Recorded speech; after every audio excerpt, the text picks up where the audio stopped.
नमस्कार, G capital में आपका स्वागत है। पिछले एपिसोड 23 में हमने FST 001 के खंड 4 की इकाई 16.2.1 वायु प्रदूषण को पढ़ा। अब इकाई 16.2.2 जल प्रदूषण के आगे एपिसोड 24 में पढ़ेंगे। तो आइए शुरू करते हैं 16.2.2 जल प्रदूषण। संपूर्ण विश्व के समक्ष स्वच्छ जल का प्रदूषण एक सबसे गंभीर पर्यावरणीय समस्या है। हमारे देश में अधिकांश नदियां और झीलें प्रदूषित हैं और उनका जल पीने योग्य नहीं है। एक अनुमान के अनुसार भारतवर्ष में लगभग 2/3 बीमारियां जलवाहित रोगों से संबंधित हैं, जैसे टाइफाइड, आंत्रशोथ, पीलिया, हैजा, डायरिया और पेचिस। और जल संबंधित रोगों के कारण लगभग 730 लाख कार्य दिवसों की हानि होती है।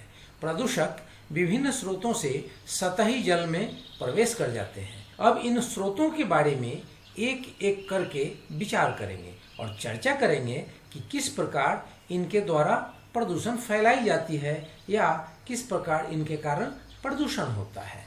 पहला, औद्योगिक प्रक्रियाओं में पानी की एक बड़ी मात्रा प्रशीतलन, धोने, सफाई करने और रसायनों को तनु करने के लिए आवश्यक होती है। बिजली संयंत्र, उर्वरक संयंत्र, स्टील मिलें, पेपर मिलें, परिशोधनशालाएं और ऑटोमोबाइल फैक्ट्रियां कुछ ऐसे उद्योगों के उदाहरण हैं जिनमें अपशिष्ट निपटान नदियों या समुद्र में किया जाता है। रसायनों से प्रदूषित पानी कल कारखाने के आसपास आमतौर से देखा जा सकता है, जो हमें हमारे नागरिक कर्तव्यों की अवहेलना को दर्शाता है। पॉइंट नंबर 2, नगरीय और ग्रामीण सामुदायिक अपशिष्ट जल, मल और कूड़ा कचरा औद्योगिक अपशिष्ट जल की अपेक्षा लगभग 4 गुना होता है। इनमें से अधिकांश अपशिष्ट अनुपचारित ही नदियों इत्यादि में छोड़ दिया जाता है। भारत के 3119 शहरों और कस्बों में से केवल 217 में आंशिक या पूर्ण मलजल उपचार की सुविधाएं उपलब्ध हैं।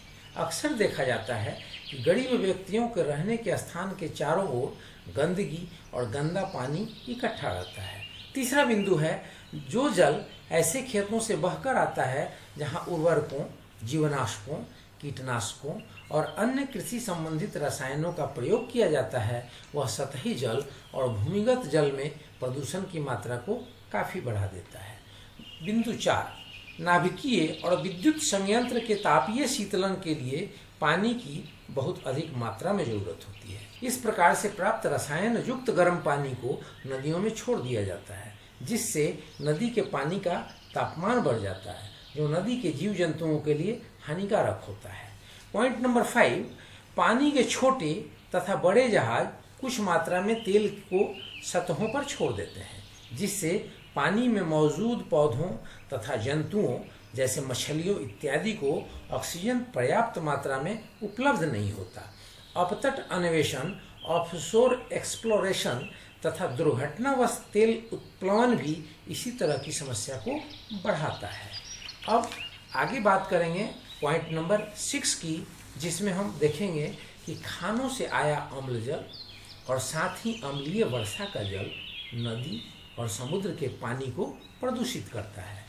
और अंतिम बिंदु पॉइंट 7 कि वायुयानों द्वारा छिड़का गया जीवनाशक कणों के रूप में वायु में निलंबित रहता है, जो वर्षा के जल में घुलकर प्रदूषण फैलाता है और उसका प्रदूषण पृथ्वी तक आता है और पृथ्वी की जल दूषित होती है। अब तक आपने देखा कि जमीन की सतह पर पानी कैसे विभिन्न तरीकों से प्रदूषित होता है।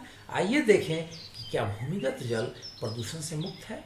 साधारणतया कोई भी यह सोच सकता है कि भूमिगत जल प्रदूषकों से मुक्त होगा, क्योंकि भूमि में विद्यमान जीवाणु और अपघटक कवक ज़्यादातर जैविक संदूषणों को भूमिगत जल में पहुंचने से पहले ही समाप्त कर देते हैं। पर कभी कभी भूमिगत जल भारी धातुओं, नाइट्रेटों और क्लोराइड से प्रदूषित हो जाता है। आप आश्चर्य करते होंगे कि प्रदूषक कैसे भूमिगत जल में मिल जाते हैं। पहले औद्योगिक इकाइयां सारा बेकार पानी गड्ढों में इकट्ठा कर देते थे। ये प्रदूषक वहां से रिस कर भूमिगत जल में पहुंच जाते हैं। कुछ बेकार पदार्थ गहरे गड्ढे खोदकर दबा दिए जाते थे, जहाँ से प्रदूषक बराबर जल में घुलते रहते थे। एक अन्य कारण अत्यधिक उर्वरकों का प्रयोग भी है, जहाँ से बराबर रिसाव भूमिगत जल में होता रहता है। आप ये समझ गए होंगे कि किस प्रकार से हमारे भूमि की सतह पर और भूमि के नीचे जल प्रदूषित हो जाता है। अब हम देखेंगे कि जल प्रदूषण का असर जीवों पर क्या पड़ता है। सबसे भयंकर असर औद्योगिक इकाइयों द्वारा भारी धातुओं जैसे सीसा और पारा का नदियों में आ जाने से हुआ है। ऐसे प्रदूषित जल स्रोतों में स्नान और पानी का पीना खतरनाक है। इस प्रकार से प्रदूषित नदियों से प्राप्त मछली भी खाने योग्य नहीं रहती है। पारा ऐसी भारी धातु है जो आहार श्रृंखला में लगातार बढ़ता जाता है। खदान, पल्प और पेपर मिलें और विद्युत उपकरणों आदि से जलीय पर्यावरण में पारे का सांद्रण बहुत बढ़ गया है। पारे का उत्सर्जन भी आसानी से नहीं हो पाता। एक प्रकार आहार श्रृंखला में आने के बाद पारे का सांद्रण हर स्तर पर बढ़ता ही जाता है। उदाहरण के लिए पौधों से बड़ी मछली और बड़ी मछली से मनुष्य में।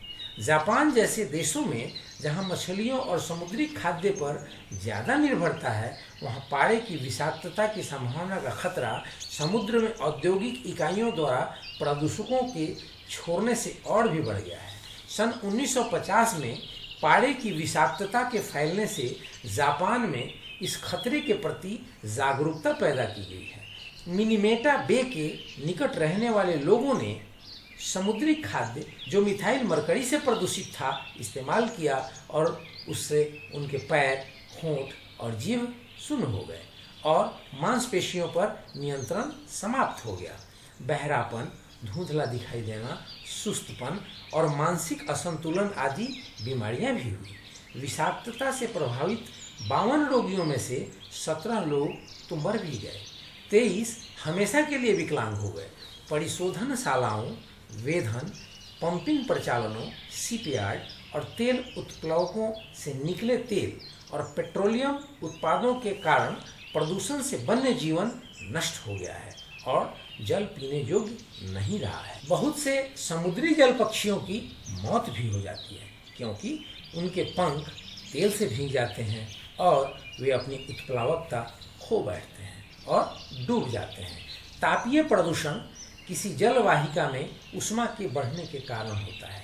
बिजली संयंत्रों और अन्य उद्योगों में मशीनरी को ठंडा करने के लिए जल का प्रयोग किया जाता है। इस गर्म जल को किसी सरिता या झील में वापस छोड़ देते हैं। इससे आसपास के जल पर्यावरण के तापमान में अंतर आ जाता है और कम सहनशील जलीय पौधे और जानवर इस परिवर्तन के कारण मर भी सकते हैं। सुपोषण, पोषक तत्वों के जल को समृद्ध बनाने की प्रक्रिया को सुपोषण कहा जाता है, जिसे अंग्रेजी में यूट्रोफिकेशन भी कहते हैं।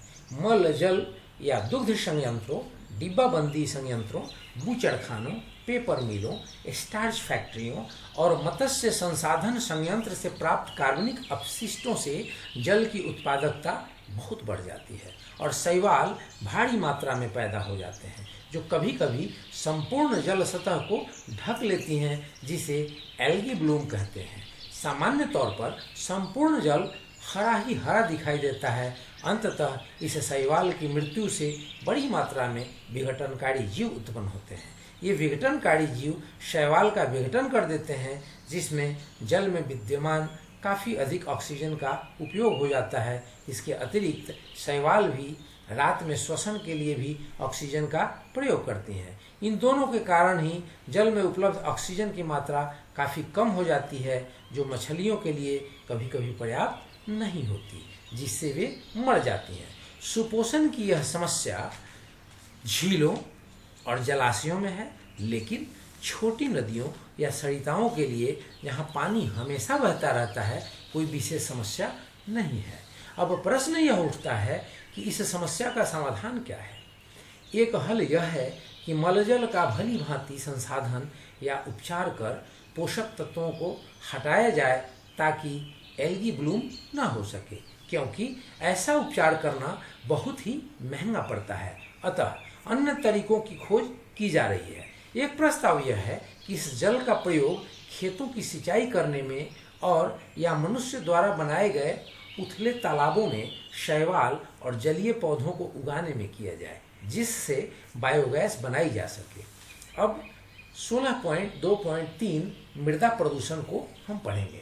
अभी तक हमने वायु प्रदूषण पढ़ा और जल प्रदूषण को पढ़ा। अब मृदा प्रदूषण के बाद कुछ और एक दो प्रकार के जो प्रदूषण है, ध्वनि प्रदूषण इत्यादि, वो पढ़ने के बाद इस चैप्टर को समाप्त करेंगे। तो 16.2.3 मृदा प्रदूषण घरेलू और साथ ही साथ औद्योगिक कार्यकलापों से उत्पादित ठोस अपशिष्टों के अवैज्ञानिक और अविवेकपूर्ण निपटान के नगरीय और औद्योगिक क्षेत्रों में मृदा प्रदूषण की समस्या तेजी से बढ़ती जा रही है। ग्रामीण क्षेत्रों में हजारों व्यक्ति रोज ही मृदा को प्रदूषित करते हैं, क्योंकि शौच इत्यादि की सुविधाएं वहां उपलब्ध नहीं होती। भारी धातुएं, प्लास्टिक व अन्य अस्थायी कार्बनिक यौगिक जीवनाशक सहित मृदा प्रदूषण के महत्वपूर्ण कारण हैं। मृदा से हानिकारक पदार्थ सभी जीवों में, जिसमें मनुष्य भी शामिल है, के शरीरों में इकट्ठा होता जाता है, क्योंकि इन पदार्थों का उत्सर्जन भी नहीं हो पाता। एक बार आहार श्रृंखला में इनके प्रवेश हो जाने पर वे प्रत्येक स्तर पर सांद्रित होते जाते हैं। डीडीटी एक रसायन है जिसके बारे में सबको जानकारी होनी चाहिए। एक ऐसा पदार्थ है जिसका विखंडन सरलता पूर्वक नहीं हो पाता। यह पर्यावरण में 15 वर्षों तक रह सकता है। यह पक्षियों में उन जीवों द्वारा पहुंचता है जिसे वे खाते हैं। जब पक्षियों में उच्च सांद्रण बन जाता है तब उनके प्रजनन तंत्र पर प्रभाव पड़ता है, जिसके कारण मादा ऐसे अंडे देती है जो घोंसले में ही सरलता से टूट जाते हैं और उनसे नए पक्षियों का जन्म नहीं हो पाता। इसी प्रकार प्रयोग किए जाने वाले अन्य बहुत से जीवनाशक मृदा में अपनी अवधारणा क्षमता के कारण प्रमुख मृदा प्रदूषक हैं। जीवनाशक केवल अपने लक्ष्य का ही विनाश नहीं करते, बल्कि नुकसान न पहुंचाने वाले और यहाँ तक कि लाभदायक कीड़ों को भी मार डालते हैं। ये लाभ से ज्यादा नुकसान पहुंचाते हैं। इस प्रकार डीडीटी और ऐसे अन्य रासायनिक तत्व संसार के कई भागों में प्रतिबंधित हैं। मृदा प्रदूषण को कम करने के लिए क्या करना चाहिए? सबसे पहले भारत में खुले मैदानों और तालाब के किनारों का शौचालय के रूप में इस्तेमाल बंद होना चाहिए और पक्के शौचालय बनने चाहिए। मृदा में अपशिष्ट फेंकते समय सावधानी रखनी चाहिए। भारी धातु, प्लास्टिक और अन्य पदार्थ जो लंबे समय तक बिना किसी परिवर्तन के रह सकते हों, मृदा में नहीं मिलानी चाहिए। इसकी अपेक्षा ऐसी विधियां अपनानी चाहिए जिनमें से इनका उपयोग किसी भी प्रकार फिर से किया जा सके या इन्हें रिसाइकलिंग किया जा सके। जीवनाशक और अन्य कृषि संबंधी रसायनों का प्रयोग करते समय विशेष सावधानी बरतनी चाहिए और भरसक जो बायोलॉजिकल उपाय हैं, जो कीटों के द्वारा कीटों के खाने जाने की विधि है, उनका प्रयोग करना चाहिए। कीटों का जैविक नियंत्रण और नाइट्रोजन स्थिरीकरण आदि में तत्काल अनुसंधान करना चाहिए, जिससे हानिकारक रसायनों पर निर्भरता कम हो सके। आप समझ सकते हैं कि कीटों को मारने के लिए केवल केमिकल नहीं, बल्कि इसे बायोलॉजिकली भी कंट्रोल किया जा सकता है। कीटों का जैविक नियंत्रण भी किया जा सकता है। अब आगे बढ़ते हैं। 16.2.4 ध्वनि के कारण प्रदूषण। संचारण के लिए ध्वनि एक महत्वपूर्ण माध्यम है, लेकिन जब इसका स्तर एक निश्चित सीमा से अधिक हो जाता है तो यह शोर बन जाता है। अर्थात शोर वह अवांछित ध्वनि है जो प्रायः अप्रिय होती है। यह श्रवण शक्ति को क्षति पहुंचाता है और कार्य करने की क्षमता को कम कर देता है। साथ ही साथ मानसिक क्षति भी हो सकती है। शोर की तीव्रता डेसिबल डीबी में मापी जाती है। रात के समय किसी वीरान जगह की शांति में ध्वनि 20 डीबी होती है। पुस्तकालय जहाँ तेज आवाज़ में बात नहीं कर सकते, वहाँ ध्वनि 40 डीबी में होती है। रेडियो की 60 डीबी, कारखाने और मोटरसाइकिल की आवाज़ 100 डीबी के बराबर होती है। यदि आप जेट वायुयान के पास खड़े हों तो 120 डीबी के बराबर शोर उत्पन्न होता है, जो कि असहनीय होता है। ध्वनि की उच्चता मनुष्य के लिए हानिकारक होती है। 80 से 90 डीबी या अधिक शोर में निरंतर 8 घंटे काम करते रहने पर सुनाई देना कम होने लगता है। क्या आप ऐसे स्थानों के नाम बता सकते हैं जहां शोर का स्तर ऊंचा रहता है? कुछ उद्योगों में शोर का स्तर काफ़ी ऊंचा रहता है। उदाहरण के लिए लोहे और इस्पात की फैक्ट्रियां, मोटर वाहन बनाने वाले कारखाने, धातु की चादर बनाने वाले कारखाने, मुद्रण एवं प्रकाशन घर, लकड़ी से संबंधित कारखाने और कपड़ा उद्योग। बड़े शहरों की व्यस्त सड़कों और रेलवे लाइन के निकट इतना अधिक शोर होता है कि आप वहां रह रहे हो तो आपका सोना मुश्किल हो जाएगा। अक्सर यह कहा जाता है कि ध्वनि प्रदूषण वायु, भूमि और जल प्रदूषण से भिन्न है। आइए देखें कैसे। ध्वनि प्रदूषण और वायु, भूमि व जल प्रदूषण में काफ़ी अंतर है, क्योंकि ध्वनि प्रदूषण लगभग उसी समय समाप्त हो जाता है और कोई अवशेष नहीं छोड़ता, क्योंकि वायु, भूमि और जल के अधिकांश प्रदूषक बहुत लंबी अवधि तक रहते हैं। अब प्रश्न उठता है कि ध्वनि प्रदूषण को किस प्रकार कम किया जा सकता है। मशीनों और स्वचालित वाहनों का उचित रखरखाव ध्वनि प्रदूषण कम कर सकता है। शादियों और उत्सवों में लाउड स्पीकरों का प्रयोग पास पड़ोस में ध्वनि प्रदूषण फैलाता है। इस प्रकार के प्रदूषण को रोकने के लिए बने हुए नियमों को स्थानीय प्रशासन द्वारा कड़ाई से लागू किया जाना चाहिए। आवासीय क्षेत्रों के चारों ओर वृक्षारोपण से प्रदूषण पर काफ़ी हद तक नियंत्रण रखा जा सकता है। अब इसके साथ जो बोध प्रश्न निकल के आता है कि 3 ऐसे स्थान बताइए जहां ध्वनि का ऊंचा स्तर आपकी श्रवण इंद्रियों पर हानिकारक प्रभाव डाल सकते हैं। तो अभी आपने इस लेक्चर के पार्ट में ही पढ़ा कि जो लोहे के कारखाने हैं, जो मोटर वाहन के कारखाने हैं इत्यादि। तो इस प्रकार से ये 3 स्थान आप बता सकते हैं जहां आपको इतनी अधिक शोर सुनाई देती है जो श्रवण इंद्रियों पर हानिकारक प्रभाव डाल सकती है। अब इसके बाद पढ़ते हैं 16.2.5 विकिरणों के कारण प्रदूषण। आप समझ सकते हैं कि विकिरण, जिसे रेडिएशन कहते हैं, उसका भी हमारे पूरे वायुमंडल और पृथ्वी पर प्रदूषण फैलता है और उसको विस्तार से इस चैप्टर में पढ़ेंगे। नाभिकीय विकिरणों से उत्पन्न संकट अत्यंत गंभीर होते हैं, क्योंकि ये जीवों की आनुवंशिक बनावट को अव्यवस्थित कर देते हैं। नाभिकीय संयंत्रों की तेजी से विस्तार के कारण नाभिकीय विकिरणों से पर्यावरणीय प्रदूषण तेजी से बढ़ता जा रहा है। सभी नाभिकीय संयंत्र बड़ी मात्रा में नाभिकीय अपशिष्ट बनाते हैं जो लंबे समय तक रेडियोधर्मी बने रहते हैं। इन अपशिष्टों को इस प्रकार भंडारित करने और निपटान करने की आवश्यकता है जिससे रेडियोधर्मी प्रदूषण से पर्यावरण का संदूषण न हो। लेकिन अभी तक कोई भी ऐसी विधि विकसित नहीं की जा सकी है जिसमें रिसाव के भय के बिना लंबे समय तक रेडियोधर्मी अपशिष्टों का भंडारण किया जा सके। नाभिकीय अपशिष्ट के अंतर्गत वे रेडियोधर्मी तत्व आते हैं जो हजारों वर्षों तक खतरनाक हो सकते हैं। उदाहरण के लिए प्लूटोनियम 239 का दुष्प्रभाव 2 लाख वर्षों तक जीवमंडल में रहता है। जब तक इसकी रेडियोधर्मिता समाप्त नहीं हो जाती, दुर्भाग्यवश विकसित देश जहां ऐसे अपशिष्ट बहुत बड़ी मात्रा में बनते हैं, ऐसे गरीब देशों में फेंक देते हैं। इस प्रकार इन गरीब देशों के लोगों को सभी प्रकार से हानिकारक प्रभाव सहने पड़ते हैं, जबकि ये लोग नाभिकीय ऊर्जा के लाभ से वंचित भी रहते हैं। जब भी कभी नाभिकीय विस्फोट होते हैं, रेडियोधर्मी कण वायु द्वारा बहुत अधिक दूरी तक पहुंच जाते हैं।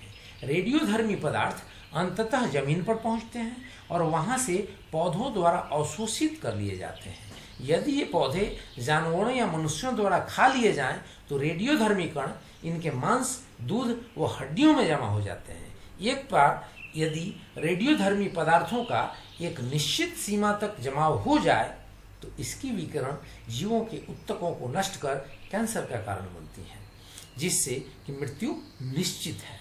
सन 1945 में अमेरिका ने जापान के 2 शहरों हिरोशिमा और नागासाकी पर न्यूक्लियर बम गिराए।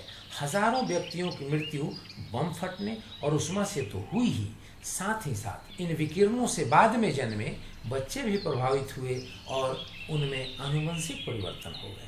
नाभिकीय शस्त्रों के पृथ्वी पर परीक्षणों से उत्पन्न विकिरणों द्वारा खतरे बढ़ते जा रहे हैं। इसलिए सारे संसार में इनके परीक्षणों को रोकने के लिए आंदोलन हो रहे हैं, जिनमें भारत महत्वपूर्ण भूमिका निभा रहा है। आजकल नाभिकीय हथियारों के विस्फोट के प्रलयकारी प्रभाव की चर्चा करते हैं। सभी सैन्य संस्थानों, उद्योग परिसरों और शहरों का विध्वंस करने के लिए पर्याप्त नाभिकीय युद्ध सामग्री आज उपलब्ध है। यदि इन हथियारों में से 1% का भी उपयोग किया गया तो विस्फोट के महीनों पश्चात भी रेडियोधर्मी राख ऊपरी वायुमंडल से गिरती रहेगी। इस धुएं और गर्द से न्यूक्लियर शीतकाल भी आ सकता है, जिसके बारे में हम पहले बता चुके हैं, और तब पृथ्वी की सारी सभ्यता एक साथ समाप्त हो जाएगी। आक्रमणकारी और जिन पर आक्रमण किया गया है तथा अन्य सभी राष्ट्र भी समाप्त हो जाएंगे और आंसू बहाने वाला कोई भी नहीं रहेगा। इसलिए नाभिकीय निरस्त्रीकरण इस समय संसार की सबसे बड़ी और सबसे महत्वपूर्ण समस्या है। 16.3 पर्यावरण पर प्रौद्योगिकी का प्रभाव। 1950वें दशक के मध्य से अब तक विश्व के अधिकांश भागों में जीवन के रहन सहन के स्तर में काफ़ी सुधार हुआ है। यह सुधार मुख्यतः नई तकनीकी ज्ञान के कारण हुआ है।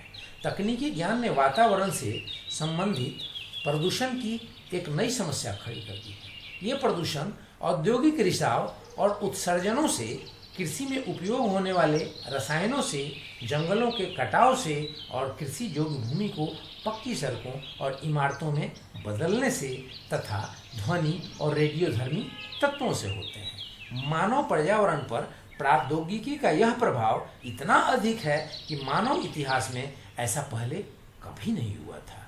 ऊर्जा स्रोतों के रूप में कोयले और तेल के बढ़ते हुए उपयोग, उद्योगों से निम्नीकृत न होने वाले या बहुत धीमी गति से निम्नीकृत होने वाले अपशिष्टों के निकलने के कारण तथा प्लास्टिक और इस्पात मिश्र धातुओं जैसे उत्पादों में पर्यावरण में एकत्रित होने की क्षमता के कारण प्रदूषण हो रहे हैं। उत्पादन की पुरानी तकनीकों के उपयोग से पर्यावरण पर दबाव बढ़ गया है। मानव की उत्पत्ति से लेकर अब तक किसी भी शताब्दी में कृषि के लिए उतनी जमीन की सफाई नहीं की गई जितनी कि पिछले 100 वर्षों में की गई है। वनों और जंगली वनस्पति के कटाव से कुछ पौधों और जानवरों की जातियां समूल नष्ट हो गई हैं और विश्व के पारिस्थितिक तंत्र में आनुवंशिक विविधता काफ़ी हद तक कम हो गई है। इस कारण फसल की किस्मों में सुधार के लिए आनुवंशिक सामग्री काफ़ी हद तक कम हो गई है, जिसका उपयोग करके फसलों को मौसम जीवों के आक्रमण और बीमारियों से बचाया जा सकता था। ऐसे जातियां जिनका वैज्ञानिक दृष्टिकोण से अध्ययन भी नहीं हुआ के नष्ट होने से औषधियां और औद्योगिक रसायनों के संभव स्रोत भी नष्ट हो गए हैं। वनों की हानि से अपर्दन, गाद का जमाव, बाढ़ और स्थानीय जलवायु परिवर्तन जैसे भयंकर प्रभाव पड़ते हैं। विशाल बांध, जिनमें से अधिकांश 1950 के बाद बनाए गए, नदी के पानी के बड़े भाग को अवरुद्ध कर देते हैं, जिसके कारण कृषि योग्य भूमि पानी में डूब जाती है और जंगली जानवर भाग जाते हैं। उत्पादक क्रियाशीलता और हमारे द्वारा प्रयोग की जाने वाली तकनीकों से उत्पन्न कुछ जोखिम आसपास के देशों को भी उठानी पड़ती है। इनमें से कुछ संपूर्ण विश्व के लिए खतरनाक भी हो सकते हैं। हालांकि इन खतरों को उत्पन्न करने वाले कार्य कुछ देशों तक ही सीमित रहते हैं, जबकि जोखिम सभी गरीब और अमीर, जिनको लाभ होता है तथा जिनको लाभ नहीं होता, उनको भी बराबर उठाना पड़ता है। विभिन्न प्रकार के वायु प्रदूषक वृक्षों और झीलों को नष्ट ही कर रहे हैं, भवनों व सांस्कृतिक संपदाओं को भी क्षति पहुंचा रहे हैं। कभी कभी यह क्षति या विनाश आसपास ही होता है, लेकिन कभी कभी यह उत्सर्जन केंद्र से हजारों किलोमीटर दूर तक भी होता है। पर्यावरण का अम्लीयकरण और ग्रीन हाउस प्रभाव जीवन पद्धति के लिए एक खतरा है। संसाधनों के बढ़ते हुए उपभोग से यह खतरा सामने आया है। फोम के उत्पादन के समय छोड़ी गई गैसों से और प्रशीतकों व एरोसॉल के उपयोग द्वारा वायुमंडलीय ओजोन परत में क्षति होने से भी एक खतरा उत्पन्न हो गया है। ओजोन परत की पर्याप्त हानि से मानव और पशुओं के स्वास्थ्य पर और अन्य स्वरूपों पर भयंकर प्रभाव पड़ेगा। राजनैतिक और प्राद्योगिक महत्वाकांक्षाओं के परिणाम स्वरूप अस्त्रों की भयंकर होड़ लग गई है, जो केवल दो बड़ी शक्तियों के बीच ही तक सीमित नहीं है। इन हथियारों के मात्र परीक्षण और उत्पादन से ही पर्यावरण पर प्रभाव पड़ता है। मिसाइल, वायुयान और अंतरिक्ष रॉकेट से ऊपरी वायुमंडल में निकलने वाले धुएं से ओजोन परत पर प्रतिकूल प्रभाव पड़ता है। बड़ी शक्तियों द्वारा किसी युद्ध में नाभिकीय हथियारों का प्रयोग किए जाने पर मनुष्य सहित सभी जीवों का पूर्ण विनाश हो सकता है। ये वायुमंडल, पृथ्वी और समुद्र का ऐसा विनाश कर सकते हैं कि वे अपनी मूल स्थिति में शायद कभी भी न लौट पाएं। विषाक्त अपशिष्टों जैसे रासायनिक उद्योगों से उत्पन्न रेडियोधर्मी अपशिष्ट शताब्दियों तक खतरनाक बने रह सकते हैं। अधिकांश लोग जिन्हें हानिकारक अपशिष्ट का जोखिम उठाना पड़ता है, उस अपशिष्ट के उत्पादन से संबंधित कार्यकलापों से किसी भी प्रकार का लाभ नहीं हो पाता। उपरोक्त सभी पर्यावरणीय संकट एक दूसरे से जुड़े हैं। उदाहरण के लिए वनों का काटना जल अपवाह की वृद्धि से जुड़ा हुआ है।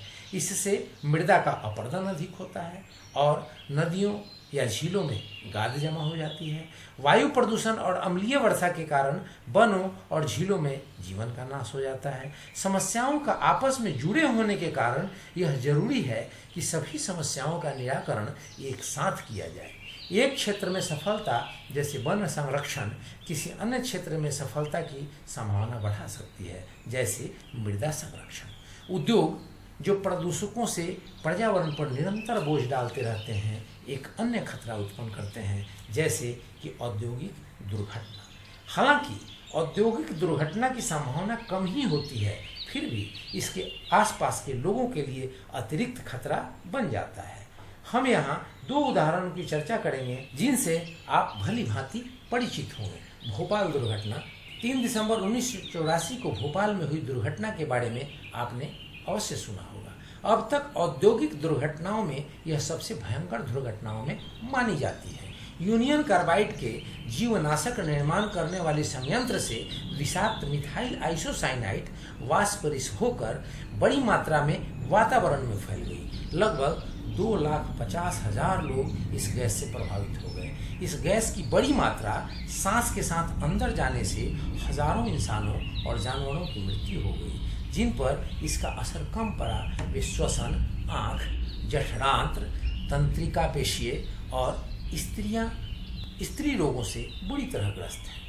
अत्यधिक विषाक्त पदार्थों का उपयोग करने वाला यह संयंत्र घनी आबादी के बीच स्थित था। भारत में इसके अतिरिक्त अन्य कई संभावित भोपाल हैं। बड़ौदा में जहां जनसंख्या लगभग 10 लाख है, भारी पेट्रो रासायनिक उद्योगों का विशाल जमाव है। पश्चिम बंगाल में भी लगभग 400 रासायनिक फैक्ट्रियां हैं जिसमें विषाक्त गैसों का प्रयोग किया जाता है। यद्यपि ये उद्योग बहुत उपयोगी रसायनों का उत्पादन करते हैं, फिर भी इन्हें घनी आबादी से दूर अधिक सुरक्षित स्थानों पर लगाया जाना चाहिए। साथ ही ऐसे उपकरण लगाए जाने चाहिए ताकि संभावित दुर्घटनाओं के दुष्परिणाम को कम किया जा सके। चेरनोबिल दुर्घटना। यह दुर्घटना जो यूक्रेन में घटी, नाभिकीय विकिरणों से उत्पन्न खतरों पर प्रकाश डालती है।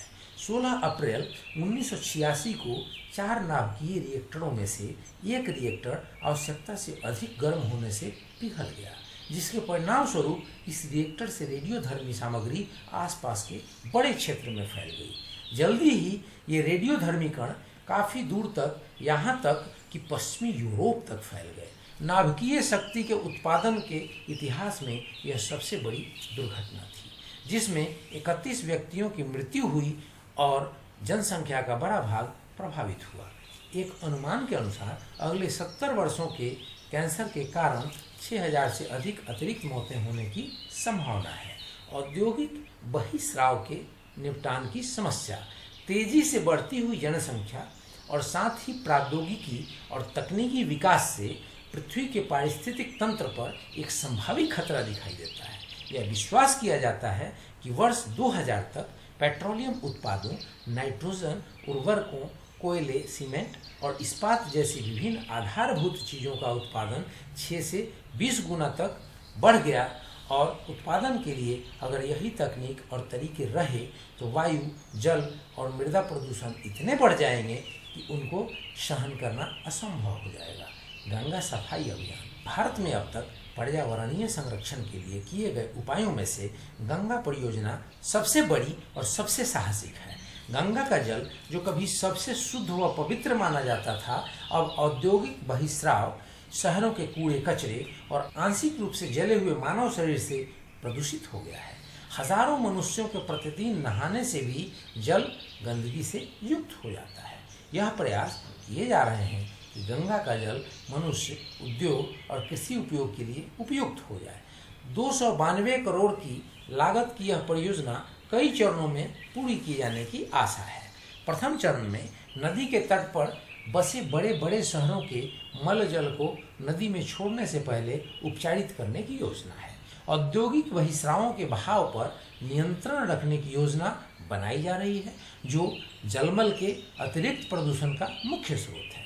लगभग 4159 छोटे और बड़े उद्योगों के प्रदूषण को चिन्हित किया गया है और 4159 छोटे और बड़े उद्योग प्रदूषण उत्पन्न करने की जो भी उत्तरदायी हैं, उन सबको अपने अपने निकले हुए अपशिष्टों को ठीक से निस्तारित करने के निर्देश दिए गए हैं।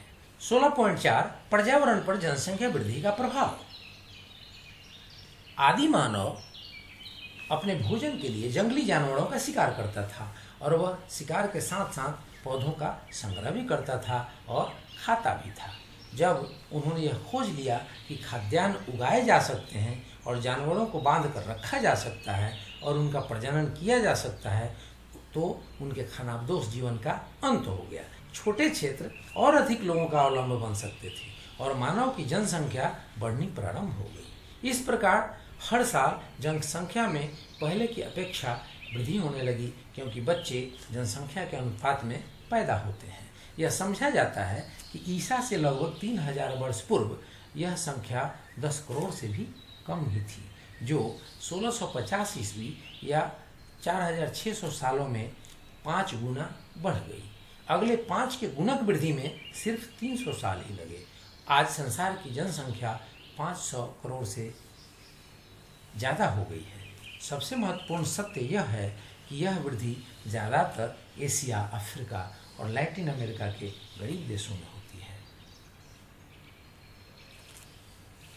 अमेरिका और सोवियत संघ की जनसंख्या में उस तेजी से वृद्धि नहीं हो रही है जितनी कि भारत या चीन में हो रही है। यदि हम भारत की जनसंख्या में वृद्धि का अध्ययन करें तो यह पता चलता है कि संपन्न परिवार छोटा और अभावग्रस्त परिवार बड़ा होता है। भारतीय राज्यों में जहां शिक्षा का स्तर ऊंचा है, वहां जनसंख्या में वृद्धि अपेक्षाकृत कम है। जनसंख्या वृद्धि का गरीबी और शिक्षा के अभाव का सीधा संबंध है। यह समझा जा सकता है क्योंकि शिक्षा से हम समझ सकते हैं कि अगर ज़्यादा बच्चे होंगे तो उन्हें खाना, कपड़े और अच्छी शिक्षा देना कठिन होगा। शिक्षा हमें यह भी बताएगी कि कैसे संतति निग्रह कम खर्चे और कम परेशानी से हो सकता है और सांस्कृतिक परिस्थितियों से कैसे निपटा जा सकता है। उदाहरण के लिए, लड़के को परिवार में ज़्यादा महत्व दिया जाता है और एक लड़के के लिए परिवार में 3-4 बच्चे पैदा हो जाते हैं। शिक्षा से बच्चों की अच्छी देखभाल हो सकती है, अतः जो बच्चे पैदा होंगे उनके जीवित रहने की संभावना भी बढ़ जाएगी। शिक्षित जनसंख्या आर्थिक उन्नति में सहायक है, जिससे गरीबी हटेगी, उत्पादन अधिक होगा और उसके लाभ से सामाजिक न्याय प्राप्त हो सकेगा। हम यहाँ बढ़ती हुई जनसंख्या द्वारा संसार के संसाधनों पर पड़ने वाले दबाव, जिसमें पर्यावरणीय संसाधन शामिल हैं, की चर्चा करेंगे। पृथ्वी के खनन से प्राप्त कोयला, लोहा, पेट्रोलियम, तांबा इत्यादि सीमित मात्रा में है, जो कुछ सालों में समाप्त हो जाएंगे। इसी प्रकार अगर जनसंख्या बढ़ती जाएगी तो संसाधन जल्दी ही समाप्त हो जाएंगे। संसार भर में ऊर्जा का संकट पैदा हो गया है।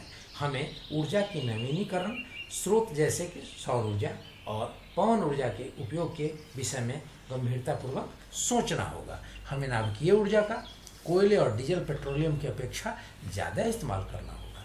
जैसे जैसे जनसंख्या बढ़ेगी वैसे वैसे भोजन का उत्पादन भी बढ़ाना होगा। कृषि के लिए भूमि की आवश्यकता होती है और बहुत से देशों में दुगनी या तिगुनी बढ़ी जनसंख्या को भोजन देने लायक भूमि नहीं होती।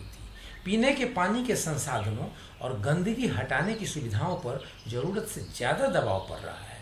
ज़्यादा जनसंख्या का मतलब है आवास की कमी, सड़कों पर भीड़, गंदी बस्तियों का बद से बदतर होना और प्रदूषण का बहुत ज़्यादा बढ़ना, जिसे हम इस इकाई में पढ़ चुके हैं। क्या हम जिस हवा में सांस लेते हैं उसे विषाक्त करते रहेंगे? पानी जिसे हम पीते हैं या अन्य प्रकार से इस्तेमाल करते हैं और मिट्टी को इसी तेज़ी से प्रदूषित करते रहेंगे? समृद्ध देशों को चाहिए कि वे संसाधनों के अधिक इस्तेमाल को कम करें और अपनी तकनीकी को इस प्रकार से विकसित करें कि वायु जिसमें हम सांस लेते हैं विषाक्त न हो, जिसमें भोजन और दवाइयों के संसाधनों की वृद्धि होती है प्रदूषित न हो। गरीब देशों को बड़े स्तर पर लोगों को शिक्षित करना पड़ेगा, जिससे जनसंख्या की वृद्धि पर काबू रखा जा सके और ऐसे समाज की रचना हो जिसमें अमीर ज़्यादा अमीर और तथा गरीब ज़्यादा गरीब न हो पाए। उन्हें ऐसी तकनीकें विकसित करनी पड़ेगी जो प्रदूषण और सीमित संसाधनों के बढ़ते खतरे का सामना कर सकें और जो वातावरण और रहन सहन के बीच सामंजस्य रख सकें। अब इसमें एक प्रश्न निकल के ये आता है कि आपके विचार से किसी व्यक्ति को छोटा परिवार अपनाने के लिए किन किन बातों से प्रोत्साहित किया जा सकता है। तो इस लेक्चर को पढ़ें, उनको प्रोत्साहन देने के लिए उनको शिक्षा देना है, उनको रोजगार देनी है। इस प्रकार के जो भी इसमें सुझाव दिए गए हैं उनको आप अपने बोध प्रश्नों के आंसर शीट में लिख सकते हैं। अब इस चैप्टर के सारांश को पढ़ लें, इसके बाद इस चैप्टर को समाप्त करेंगे। 16.5 अब इसका सारांश क्या है। जहाँ कहीं बिजली उड़ाते हैं पर्यावरण पर प्रभाव पड़ता है।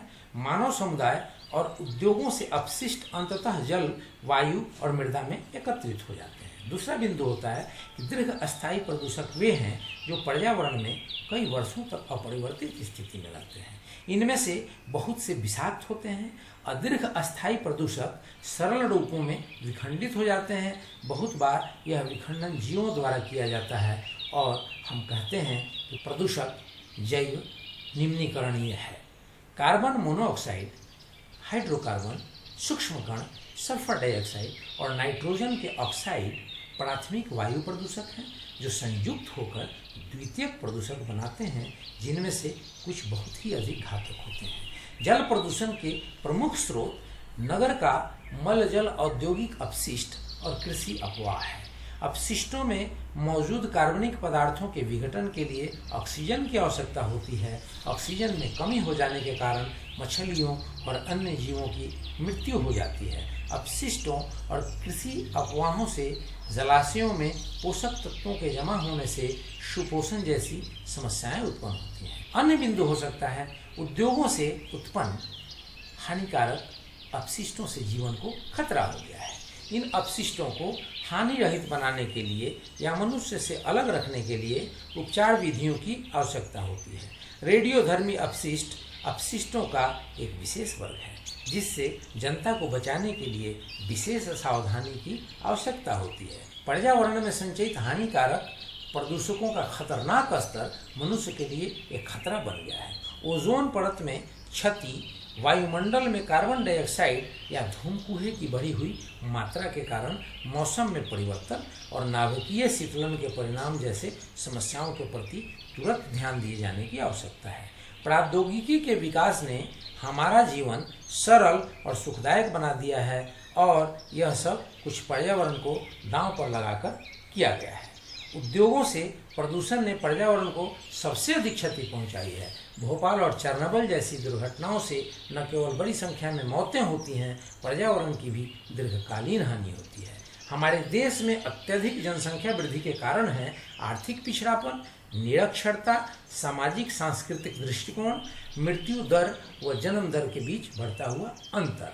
अब हमारे पर्यावरण की गंभीर स्थिति के बारे में अधिक से अधिक लोग जागरूक होते जा रहे हैं। यह आशा की जाती है कि आधुनिक प्रौद्योगिकी और शिक्षित लोग संरक्षित और सुधरा हुआ पर्यावरण प्रदान करेंगे। तो फ्रेंड्स, ये रही आपकी इकाई 16 की समाप्ति। और इस इकाई में जो भी बोध प्रश्न हमने बीच में डिस्कस किए, या एक बोध प्रश्न हो सकता है कि आप और आपका पूरा परिवार अपने पर्यावरण का कितना प्रदूषण करते हैं। अपने घर में चारों ओर ध्यानपूर्वक देखिए और उन सभी चीज़ों की सूची बनाइए जो आपका परिवार वायु, जल या मृदा में मिलाता है। स्थानीय प्रदूषण में अपने परिवार का योगदान घटाने के लिए आप क्या प्रस्ताव दे सकते हैं। यह भी एक नोटशीट तैयार करने का तरीका है, यह भी एक आंसर शीट तैयार करने का तरीका है। और ये सब करने के बाद जब आप देखेंगे तो आप पाएंगे कि आपकी धीरे धीरे ये 2 बार लेक्चर को सुनने के बाद इस इकाई की पूरी जानकारी आपके जहन में, आपके दिमाग में ठीक से बैठ गया और आप आने वाले एग्ज़ाम में बहुत अच्छे से अपने पेपर को दे पाए। तो दोस्तों, आप ये वीडियो अगर पसंद आई हो तो इसे लाइक करें, शेयर करें, और जब आप इस चैनल को सब्सक्राइब करते हैं तो मेरी और मेरे टीम की हौसला बढ़ती है। तो इसे सब्सक्राइब करना ना भूलें और बेल आइकन बटन दबाना तो बिल्कुल ना भूलें, सो दैट यह वीडियो सबसे पहले आप तक पहुंचे। जय हिंद, जय भारत।